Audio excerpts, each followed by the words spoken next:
দেখবেন যদি আপনি আল্লাহর হয়ে যান, আপনি মনে মনে কিছু চাইবেন, হাত উঠিয়ে চাওয়ার আগে আপনাকে আপনার সামনে আল্লাহ পাক সেটা হাজির করে দেবেন ইনশাআল্লাহ। বিশ্বাস হচ্ছে না আপনার কথা, আমার কথা?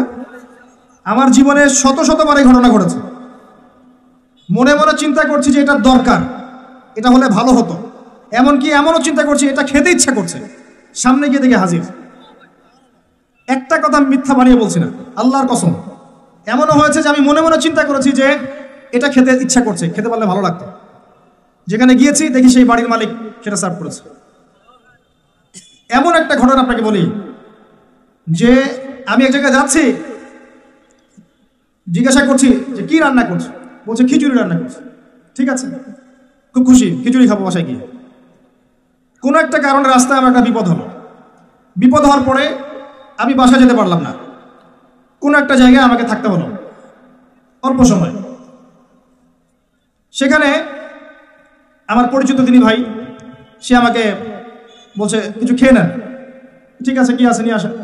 খাবার নিয়ে আসা হলো, দেখলাম খিচুড়ি। কথা কি বুঝতে পারছেন? দেখে আমার চোখ দিয়ে এক ফোঁটা পানি পড়লো খাবারের উপরে।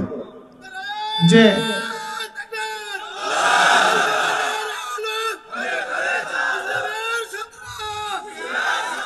দাঁড়ান, আল্লাহ পাক এতই কাছে, এতই কাছে। যদি আপনি আল্লাহর হয়ে যান, আল্লাহর জন্য খালেস করে ফেলেন নিজেকে, আপনি দেখবেন আপনি যা চাচ্ছেন আল্লাহ পাক আপনার মনের কথা শুনে নেবেন, আপনার সামনে হাজির করে দিবেন ইনশাআল্লাহ। কিচ্ছু ভাববেন না, আল্লাহকে ছাড়া কোনো দিকে ভাবার দরকার নাই। আল্লাহর দিন আজকে একটা চরম অবমাননাকর জায়গার মধ্যে আছে, আপনি বুঝতে পারছেন না। দুই চোখ দিয়ে দেখেন, সারা বিশ্বের প্রেক্ষাপটের সাথে মুসলিমদের অবস্থা মেলান, দেখবেন আমরা আর সে আগের জায়গায় নাই। আমাদের অবস্থা এখন ভালো নয়, প্রত্যেকটা দিক থেকেই ভালো নয়। ধর্মের ক্ষেত্রে নাই, ইকোনমিক্সে না, পলিটিক্সে না, জিও পলিটিক্সে না, সোশ্যালি না, সংস্কৃতিতে না, কোনো ক্ষেত্রেই নাই। আমরা সে আগের জায়গায় নাই এখন আর। এই জায়গায় রিগেইন করতে হলে আমাদেরকে বেসিক কাজগুলো করতে হবে। আবার নামাজি হতে হবে, আমাদেরকে আবার রোজা রাখতে হবে, আবার দিনের খেদমতের চেষ্টা করতে হবে, কোরআন শিখতে হবে, আবারও সুন্নায় ফিরে আসতে হবে। ইনশাআল্লাহ তাআলা দেখবেন আস্তে আস্তে আস্তে আস্তে এমন প্রজন্ম গড়ে উঠবে যারা ইসলামের পতাকা নিয়ে সামনে এগিয়ে যাবে ইনশাআল্লাহ। আসেন, আপনাকে আমি পারিবারিক বিষয়গুলো আর বেশি বলতে চাচ্ছি না আজকে। আরেকদিন ইনশাআল্লাহ আমি টোটাল লেকচারটাই আদর্শ ইসলামিক পরিবার এবং সমকালীন ফিতনাগুলোর উপর দিব ইনশাআল্লাহ। সামনে যান, ফিতনা আপনার অর্থনীতির মধ্যেও আছে। খুব কম মানুষ আছে আমাদের এখানে যারা অর্থনৈতিক জীবনে হালাল খাচ্ছে, ম্যাক্সিমাম সুদ খাচ্ছে। অনেকেই ঘুষ খাচ্ছি আমরা, অনেকে দুর্নীতি করছি, অনেকে ঠকবাজি করছি, অনেকে মানুষের হক নষ্ট করছি না? কারো রিজিকে যদি একটা টাকা এরকম হারাম চলে আসে, এই রিজিক দিয়ে আল্লাহর ইবাদত করলে ইবাদত কবুল হবে না। খুব সাবধান। নবীজি আগেই বলেছিলেন সাল্লাল্লাহু আলাইহি ওয়াসাল্লাম, যে সুদ খায়, যে সুদ দেয়, যে সাক্ষী থাকে, যে লিখে রাখে, সবাই সমান অপরাধী। দিব্যি আমরা খাচ্ছি। নবীজি বলেছিলেন সাল্লাল্লাহু আলাইহি ওয়াসাল্লাম, যেটা মায়ের সাথে জেনা করার মতো অপরাধ এবং আল্লাহ এবং তার রাসূলের সাথে যুদ্ধ করার মতো অপরাধ, দিব্যি আমরা খাচ্ছি, দিব্যি খাচ্ছি, পরোয়াই নাই কোনো। এক দিরহাম সুদ খেলে নবীজি বলেছেন সাল্লাল্লাহু আলাইহি ওয়াসাল্লাম 36 বার জেনার পাপ হয়, 36 বার। দিব্যি খাচ্ছে, কোনো পরোয়া নাই। তবে আলহামদুলিল্লাহ এখন এই কথাগুলো শুনে অনেক মানুষ সুদি কারবার থেকে সরে এসেছেন, আমি জানি। আমি দোয়া করি মন থেকে আল্লাহ পাক তাদেরকে বেহিসাব রিজিক দান করুন। রিজিকের মালিক কে ভাই? আমি যদি মনে করি যে আমি সুদি কারবার না ছাড়লে আমার রিজিক কমে যাবে, তাহলে আমি মনে করছি রিজিকের মালিক আমি নিজেই, তাই নয় কি? আল্লাহর উপর তাওয়াক্কুল করে ছেড়ে দিয়ে দেখেন, আল্লাহ পাক আপনার জন্য আসমান জমিনের বরকতের দরজা খুলে দেবেন ইনশাআল্লাহ। বিশ্বাস করছেন না আমার কথা? রিজিক কার হাতে? সমুদ্রের নিচে কোটি কোটি মাখলুক আছে, কে খাওয়ায়? এই জমিনের উপরে কোটি কোটি কীটপতঙ্গ আছে, কে খাওয়ায়? আপনি কি 10টা হাতির দায়িত্ব নিতে পারবেন? এই শত শত হাতিকে কে খাওয়ায়? গবাদি পশুকে কে খাওয়ায়? জীবজন্তুকে কে খাওয়ায়? এই পৃথিবীতে কোনো মানুষ না খেয়ে মারা যেত না যদি তারা আল্লাহর বিধান অনুযায়ী অর্থনৈতিক জীবন পরিচালিত করত। যদি ওরা সুদ না খেত, সুদ খাওয়ার পর রিজিক কমে গেছে, আর তারা যদি যাকাতটা ঠিক মতো দিত, তাহলে দেখতেন দারিদ্রতা বলে কিছু থাকতো না। ধনী গরিব থাকতো, কিন্তু সবাই একটা সাম্যাবস্থায় থাকতো, কেউ একেবারে নিষ্পেষিত হতো না। কারণ যাকাত এবং ব্যবসার মধ্য দিয়ে টাকা পয়সা ঘুরতে থাকে, এক হাত থেকে আরেক হাতে যেতে থাকে। আর রিবার মধ্য দিয়ে টাকা পয়সা এক শ্রেণীর মানুষের হাতে চলে যায়, ধনীদের হাতে চলে যায়, আর গরিবরা আস্তে আস্তে দারিদ্রতার অতল তলে যেতে থাকে।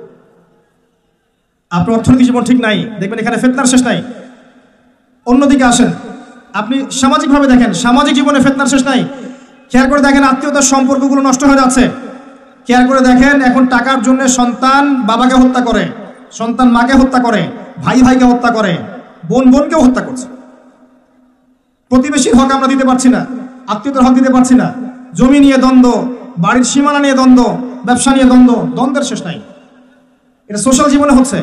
আবার ইকোনমিক সেকশনে এমনও হচ্ছে, ব্যবসা করছি হালাল মনে করে, এখানে সুযোগ বুঝে সিন্ডিকেট করছি, মজুদদারি করছি, ইচ্ছা করে দাম বাড়িয়ে দিচ্ছি, মানুষকে বিব্রত করছি, গভর্নমেন্টকে বিব্রত করছি, এগুলো আমরা কৃত্রিম সংকট তৈরি করছি। মাপে কম দিচ্ছি, ব্যবসা করছি মাপে কম দিচ্ছি। অমুসলিম ব্যবসা করছে মাপে সঠিক দিচ্ছে, অমুসলিম ব্যবসা করছে মাপে সঠিক দিচ্ছে। অমুসলিম ব্যবসায়ী সিন্ডিকেট করছে না, একজন হিন্দু ব্যবসায়ী আল্লাহ পাক তাকে হেদায়েত করুক, সে মাপে কম দিচ্ছে না, সিন্ডিকেট করছে না, কৃত্রিম সংকট তৈরি করছে না, মুসলিমরা করছে। রমজান মাসকে কেন্দ্র করে মুসলিমরা ব্যবসা করে নিচ্ছে, সুবহানাল্লাহ। আর মানুষ সামান্য নিত্য প্রয়োজনীয় দ্রব্যের জন্য ট্রাকের পিছনে দৌড় দিচ্ছে। কি একটা দৃশ্য, সুবহানাল্লাহ। এর ফলাফল আপনি পাবেন, মানুষের হক নষ্ট করার ফলাফল পাবেন। কিয়ামতের মাঠে এর বিচার না করে আল্লাহ পাক ছাড়বেন না। এত সহজ না কোনো কিছু। আল্লাহ পাক কিয়ামতের মাঠ রেখেছেন, রাখার দরকার ছিল, না হলে কোনো জালেমের বিচার হতো না। যত জালেম এই পৃথিবীতে পার পেয়ে গেছে, কিয়ামতের মাঠে কেউ পার পাবে না। এই জন্য আল্লাহ পাক কিয়ামতের মাঠ রেখেছেন এবং এটা রাখা উচিত ছিল। আল্লাহ পাক শুধু গফুর রহিম নন, আল্লাহ পাক হচ্ছেন আদেল, ন্যায় বিচারক। আল্লাহ পাকের আদালত আছে যে এই যে জীবনটা আল্লাহ দিয়েছেন, সলাতি ইন্না সলাতি ওয়া নুসুকি ওয়া মাহইয়ায়া ওয়া মামাতি, এটাকে লিল্লাহি রাব্বিল আলামিন করতে হবে। মানে জীবনটা আল্লাহর। এখানে আমার কথা, আমার কাজ, আমার চলাফেরা, আমার পারিবারিক অ্যাটিটিউড, আমার পড়াশোনা, আমার দাওয়া, আমার দিনের জন্য মেহনত, যত কিছু আছে, সবর, আঘাত সহ্য করা, কষ্ট সহ্য করা ইত্যাদি, সব কিছু আল্লাহর সন্তুষ্টির জন্য করতে হবে। কারো কাছে, পৃথিবীর কোনো সৃষ্টির কাছে যাররা পরিমাণ কিচ্ছু পাওয়ার আশা করবেন না। একটু আশা করবেন আপনি কষ্ট পাবেন। কারো কাছে কোনো আশা করতে যায় না, শুধু আল্লাহর কাছে আশা করেন। সমস্ত কাজের প্রতিদান আল্লাহর কাছে চান, পরকালে আপনি সুখে থাকবেন ইনশাআল্লাহ। শেষ হাসি আপনি হাসবেন ইনশাআল্লাহ। এছাড়া আমি কোনো সলিউশন দেখি না ভাই। আমি কলিজা থেকে কথাগুলো বললাম আপনাকে। আর যে কথা কলিজা থেকে বের হয়, সেই কথা আপনার কলিজার মধ্যে আঘাত করবে ইনশাআল্লাহ। সব কাজ শুধু আল্লাহর জন্য করেন, কেউ আপনার আপন না। আল্লাহ ছাড়া কেউ আপনার আপন নয়।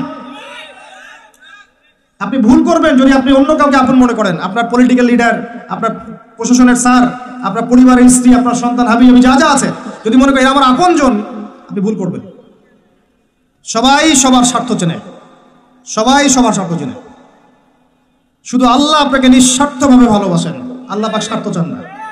সারাটা জীবন পাপ করে থাকলেও একটা বার দাঁড়িয়ে খালি বলেন আল্লাহ আস্তাগফিরুল্লাহ ওয়া আতুবু ইলাইহি, মন থেকে বলেন আল্লাহ আমি ভুল করেছি, আল্লাহ আমাকে মাফ করে দাও। এক মুহূর্তের মধ্যে আল্লাহ পাক আপনার সমস্ত গুনাহগুলোকে নেকিতে পরিবর্তন করে দিবেন ইনশাআল্লাহ। আল্লাহ ছাড়া কেউ নাই আপন। আল্লাহর জন্য খালেস করে ফেলেন নিজেকে, তার দিনের জন্য চেষ্টা করেন। তার দিন আজকে অবহেলিত, তার দিন আজকে অপদস্থ। সারা বিশ্বের বুকে আজকে মুসলিমরা নির্যাতিত, নিপীড়িত। দিনকে এগিয়ে নেওয়ার জন্য কিছু করেন। আপনার ক্ষুদ্র ক্ষুদ্র প্রচেষ্টা ইনশাআল্লাহ আগামী দিন ইসলামের বড় বিজয় নিয়ে আসবে। দিনের জন্য খালেস করে ফেলেন নিজেকে।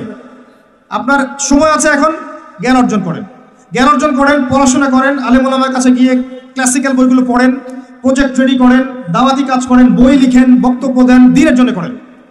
আপনাকে আপনার দুনিয়া আল্লাহ গুছিয়ে দিবেন ইনশাআল্লাহ। দুনিয়া আল্লাহ গুছিয়ে দিবেন ইনশাআল্লাহ। আপনি দিনের জন্য খালেস করে ফেলেন নিজেকে, আল্লাহর দিনের হয়ে যান।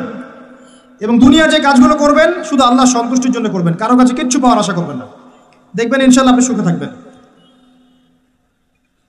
একটা পর্যায়ে গিয়ে নূহ আলাইহিস সালামকে বলতে হয়েছে রব্বি আন্নী মাগলুবুন ফান্তাসির। আল্লাহ 950 বছর দাওয়াত দিলাম, মানুষ কথা শোনে না, মানুষ শুনেই না। 950 বছর দাওয়াত দিলাম, আল্লাহ আমার পরিবারের লোকও কথা শোনে না। আল্লাহ আমি পরাজিত, তুমি আমাকে সাহায্য করো। একটা পর্যায়ে গিয়ে লূত আলাইহিস সালামকেও তার স্ত্রী সন্তান ছেড়ে চলে যেতে হলো। একটা পর্যায়ে গিয়ে ইব্রাহিম আলাইহিস সালামকে তার বাবাকে ছেড়ে চলে যেতে হলো। একটা পর্যায়ে গিয়ে আসহাবুল কাহফকে সমাজ থেকে চলে যেতে হলো দূরে। একটা পর্যায়ে গিয়ে মুহাম্মদ সাল্লাল্লাহু আলাইহি ওয়াসাল্লামকে হিজরত করে চলে যেতে হলো, সাথে কেউ ছিল না। আল্লাহর জন্যে ভালোবাসা, আল্লাহর জন্যই বিচ্ছেদ। ইতিহাস তাদেরকে ভুলে যায় নাই। একটা পর্যায়ে গিয়ে মানুষ যখন আর পারে না, তখন প্রয়োজনে একা আল্লাহকে নিয়ে থাকতে হয়। এটাই আল্লাহ পাকের মারিফতের সর্বোচ্চ লেভেল। আল্লাহকে নিয়ে থাকেন, ইনশাআল্লাহ আপনি ভালো থাকবেন। রাসূলকে নিয়ে থাকেন, ভালো থাকবেন। তার সুন্নাহকে নিয়ে থাকেন, ভালো থাকবেন। তার দিনকে নিয়ে থাকেন, দিনের জ্ঞান অর্জন করেন, দিনটাকে প্রচার করার চেষ্টা করেন, দিনটাকে প্রতিষ্ঠা করার চেষ্টা করেন। দিন প্রতিষ্ঠা করলে কারো কোনো ক্ষতি হবে না, শৈথিল্যতাবাদী হবেন না, আবার চরমপন্থী হবেন না, জঙ্গি সন্ত্রাসী হয়ে যাবেন না। মধ্যম পন্থায় দিনটাকে নিয়ে এগিয়ে যাবেন, মধ্যম পন্থায় এগিয়ে যাবেন, ধীরে ধীরে সবরের সাথে। একটা লেকচারে বলেছিলাম, আমাকে 3টা নসিহত করেছিলেন একজন আলেম। বলেছিলেন, প্রথমে জ্ঞান অর্জন করো, 1, 2, তারপরে তুমি ধৈর্য ধরা শিখো, আর 3, সাহসী হও। ভীরু কাপুরুষের জন্য জান্নাত নয়, তিনি বলেছিলেন।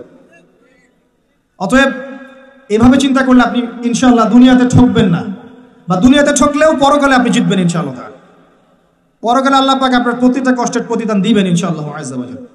আসুন আমরা সবাই যার যার জায়গা থেকে আল্লাহর হয়ে যাই, আল্লাহর জন্য নিজেকে খালেস করে দিই। আর আল্লাহর ভালোবাসা পেতে চাইলে তার রাসূলকে তার রাসূলের আনুগত্য করতে হবে, তার সুন্নাহ মাফিক চলতে হবে। আল্লাহ পাকের ফরজ ওয়াজিবকে ভালোবেসে আদায় করেন, বিরক্ত হয় না। নামাজের আজান হচ্ছে, বিরক্ত হয়ে যায় না, ভালোবেসে নামাজে যান। যে আল্লাহ আমার কাছে একটা ইবাদত চেয়েছেন, আমার রব, আমার সৃষ্টিকর্তা আমাকে একটা সুযোগ দিয়েছেন, আমার কাছে একটা ইবাদত চেয়েছেন, সিজদা চেয়েছেন। আল্লাহ আমার কাছে কি আর চেয়েছেন? তাওহীদ চেয়েছেন, সুন্নত চেয়েছেন, হালাল খাই এতটুকু চেয়েছেন, সাধ্যমতো দিনের খেদমত এটা চেয়েছেন। আল্লাহ পাক আমার জন্য জান্নাত রেখেছেন, আমি আল্লাহর জন্য করবো না? আল্লাহ পাকের কাজগুলো ভালোবেসে করেন, আল্লাহ পাকে কাছে পাবেন ইনশাআল্লাহ।